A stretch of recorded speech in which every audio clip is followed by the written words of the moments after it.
If it ain't the bird, it's going to be the cat. And the cat's getting a little loud. And have you ever heard of a cat going in heat every month? Because this cat, if it's not every month, it's every second month for sure.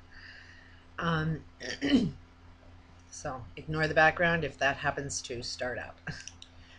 Few interesting comments. One, I think it's by the same person I'm going to talk about, said that I'm only offended when I'm wrong. And it's like, no, I'm not offended because I'm wrong. I'm offended because you have a different belief than me. And the level that I would be offended about is the level I can see your belief and how harmful it is, and the human footprint that, yeah, that will get somebody killed, that belief. So I only get offended when I see this law that all things must live. If I see something that goes against that law, it really, really offends me. So, um, and I've noticed this is only me being able to see what's going on from all sides and see where everybody's coming from. And if you look at it from, okay, the other guy wants peace and love, just like I do. The biggest, meanest person on the planet wants the same thing as me. So it's not that hard to put yourself in the other guy's shoes from that point on. Like, you just look at, well, what would make me do that? Um, so, no, I get offended. I know why I get offended. I'm very, very aware of what I get offended over. And yes, I realize it's really hard to wrap your brain around all things. I mean, if the human potential is about living, okay, in order for everything to live forever, there's got to be a perfection in something. So, and then the biggest problem is that nobody can see how perfect would be. You want heaven. What does heaven, if you die and go to heaven, what does that look like? Start off with something. Sorry, but this makes me want to smoke, which goes against what my belief is.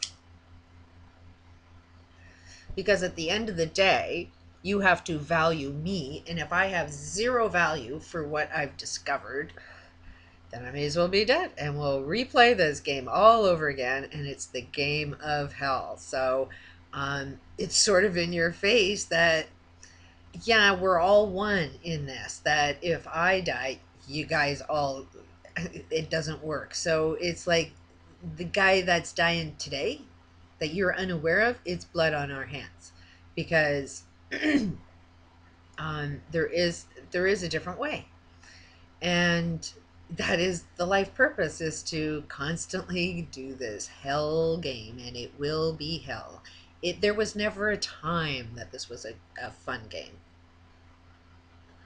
You think the other guy is happy, but money is not buying happiness. I ain't seeing too many people that have a lot of money that have a lot of happiness. And then I kind of question, how are they happy when there's this much misery in the world? If you have that much money and driving a car makes you feel good, something psychotic about that.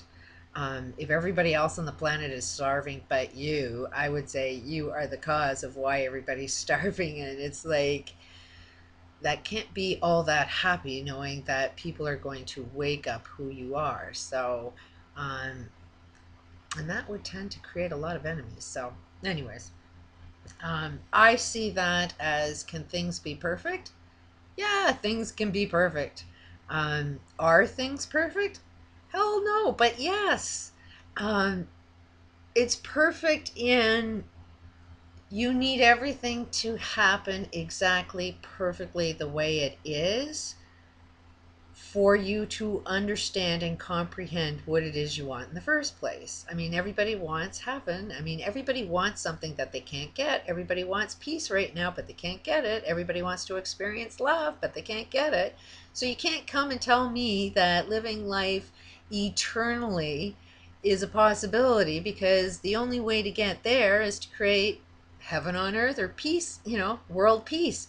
So if you're not in agreement that it's possible to create world peace, then you're perpetuating and creating war games. And you'll create a story no matter, when we play this game again, we're going to mutate into something else. The way we look now, thousands and thousands and thousands of years ago, when this like Mayan calendar repeats itself, it's either you get out of time because there is no time in that other dimension where everything is perfect. And um,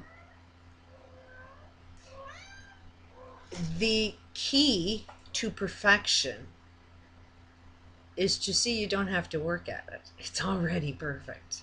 So if you think that you can never achieve perfection, that means that it's not even in your reality. You accept the fact that you're not going to be perfect. So no matter what you say, you are dead wrong. So you don't have a leg to stand on if you judge me in any way, shape, or form, because chances are, if you're wrong about that one, you're wrong about everything. So there, you can't really be confident in knowing what a solution is to anything, um, if you agree that you can't be perfect. So what I find is people see imperfections in me. It's like, why do you want to see the bad shit? It's like, there's so much good shit. You're just making up the bad shit. You usually, for instance, most people think that if I was really good at this, I'd be a millionaire. And it's like, money is actually not what I'm looking for. It's not what I'm trying to attract. So naturally, it wouldn't be in my life. I want enough to get by on. Um, and I am working on a project that I would like to increase my income through developing a perfect system that would help improve everybody to kind of get to know more about themselves, their perfect selves. Because when you start knowing your purpose, your life purpose, why are you here on this planet? There's perfection in that. And when you see your own perfection, it doesn't matter whether anybody else can see it or not. It's still there. And that is the trick, is to see your own perfection and to see the perfection in everybody else. And to say even the thing that there is no absolute perfection to somebody that would stimulate that post, where is the perfection in a statement that's so wrong? Is the fact that you're challenging me.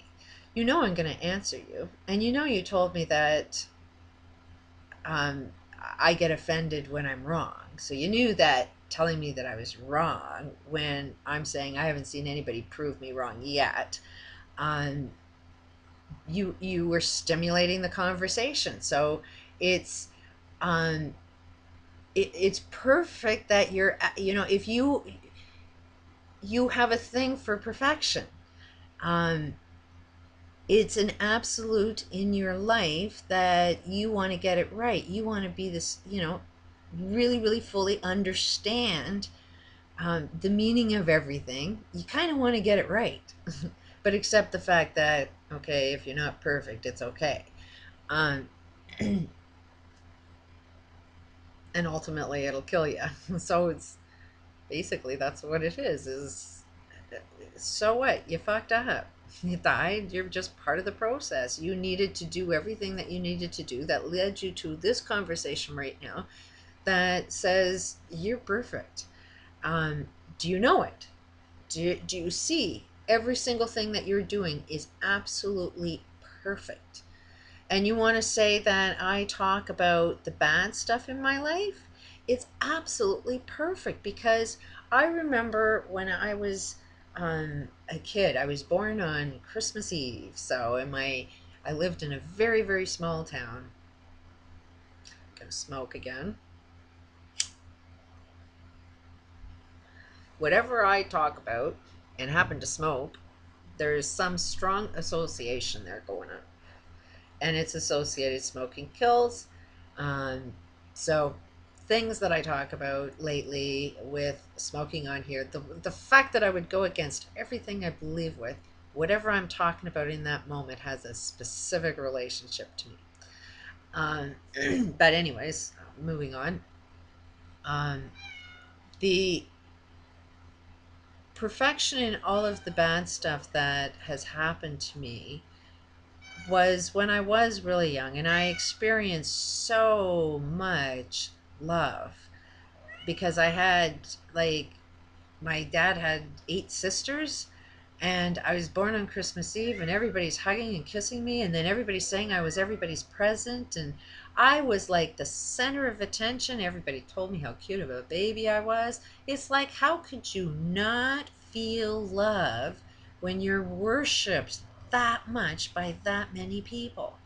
So I knew what it felt like to feel love. And then my nightmare started when I was 3 and started getting beaten.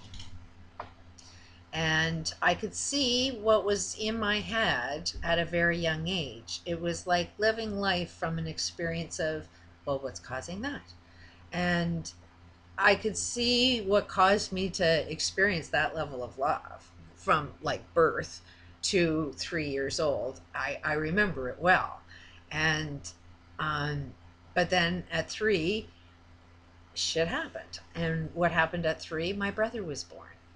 And then I started wetting the bed.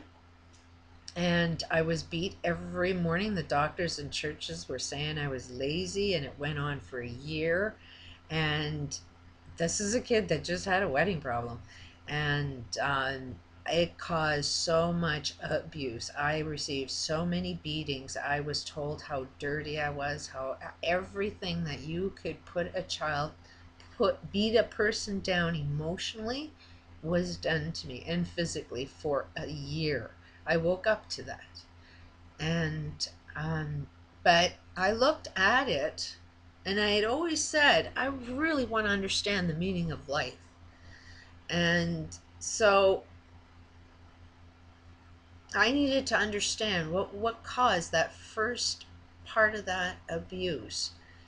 And I've understood causes because I've looked at, well, what caused that? What caused that?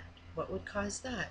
It was like, if you're going to want to know the meaning of life, live life asking questions, and then you end up finding out a few things. And I can see that as a young child I started asking. I wanted to know, but I had God.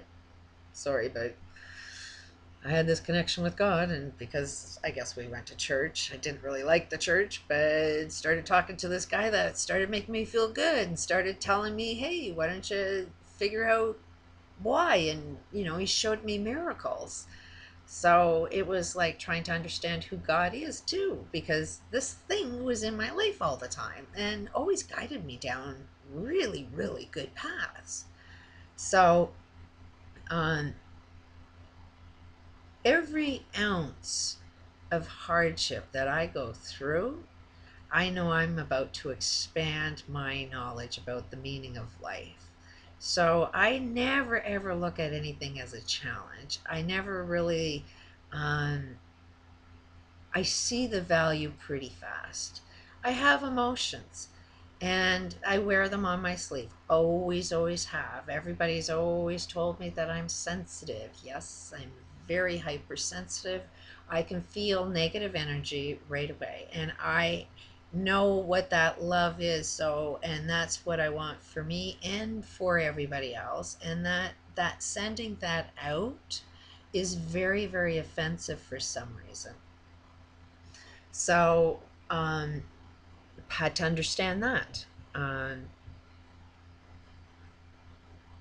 and now, what you see me on YouTube being like blunt as I am, speaking my mind, came from years and years of suppressing everything that I wished I would have said. And it was because people were very, very rude and hurtful. And I would say, if they only knew, if I said something like that to them, I bet you it would cut them like a knife. And so I never did it. But now I think I'll mirror what was done to me and say, do you think this is right? Should we be doing the things? Peace out.